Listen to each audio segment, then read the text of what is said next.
प्रथम कोटि की अभिक्रिया के लिए वेग स्थिरांक 60 सेकंड इनवर्स दे रखा है। सेकंड इनवर्स प्रथम कोटि की अभिक्रिया के लिए वेग स्थिरांक का मात्रक है। अभिकारक को अपनी प्रारंभिक सांद्रता से 1/16 भाग रह जाने में कितना समय लगेगा।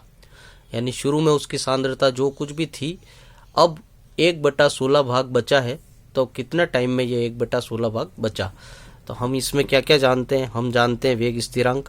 वेग स्थिरांक का मान होता है k बराबर 2.303 डिवाइड बाई टी log 10 की बेस में लगता है a और बटा a माइनस एक्स।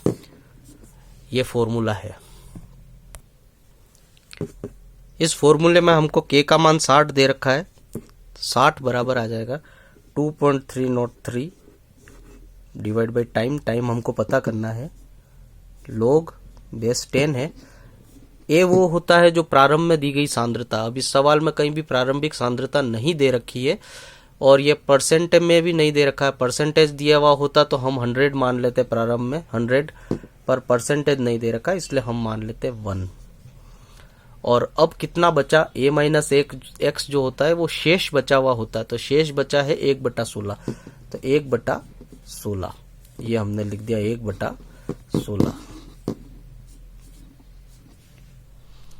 इसी लाइन को थोड़ा सा सही करके और लिख देते हैं। अब ये देखिए t को मैं यहाँ लिख देता हूँ और 60 को यहाँ लिख देता हूँ। 16 को ऊपर ले लेते हैं, क्या बनता है, t यहाँ आ गया 2.303 डिवाइड बाई 60 कर दिया, k यहाँ आ जाता है log और बेस 10 है 1/1/16। 2 बार बटा आ रहा है, 16 नीचे से ऊपर चला जाएगा और नीचे कुछ भी नहीं बचेगा, 1 रहेगा। 1 को लिखने की कोई जरूरत नहीं है, ये log 16 ही है एक तरह से देखा जाए तो log 16।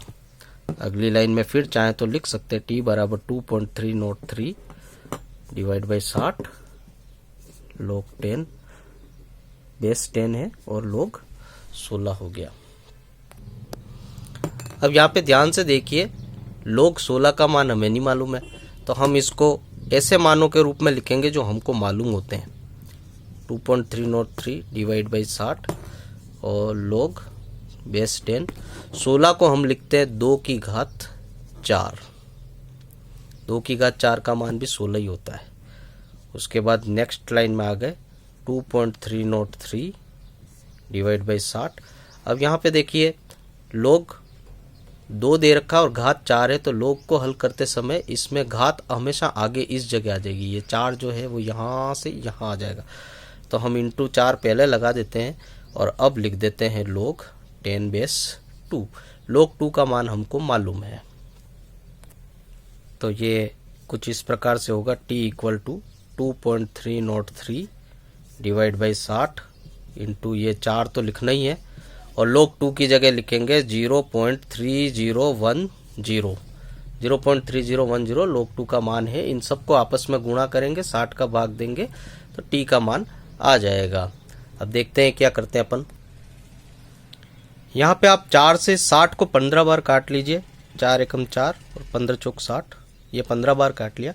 और 2.303 और 0.3010 इसका गुणा हमेशा 0.693 आता है। ये अर्धायु काल प्रथम कोटि के अर्धआयु काल में भी है, याद रखना है आपको।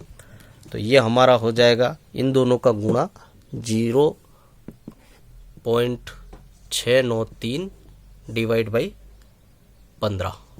देखिए इन दोनों का गुणा 0.693 और डिवाइड बाई 15। यहाँ इस पॉइंट को मैं हटाऊंगा, तो नीचे पॉइंट हटाया 1 लिखा, आगे 3 अंक है तो 1 2 3, 1000 से और भाग लग जाएगा। 693 में हम 15 का भाग दे के देख लेते हैं कितना आता है। तो ये 15 लिख दिया, ये 693 लिख दिया, भाग देते हैं। 15 का 3 चौका 60, 60 आ गया, 9 बच गए, ऊपर से उतारा 3, छक्का 90, 3 बच गए। अब नहीं जा रहा, पॉइंट लगाया और ये 2 बार गया, 30 हो गया, यानी 46.2। 46.2। अब इस भाग को मैं मिटा देता हूँ।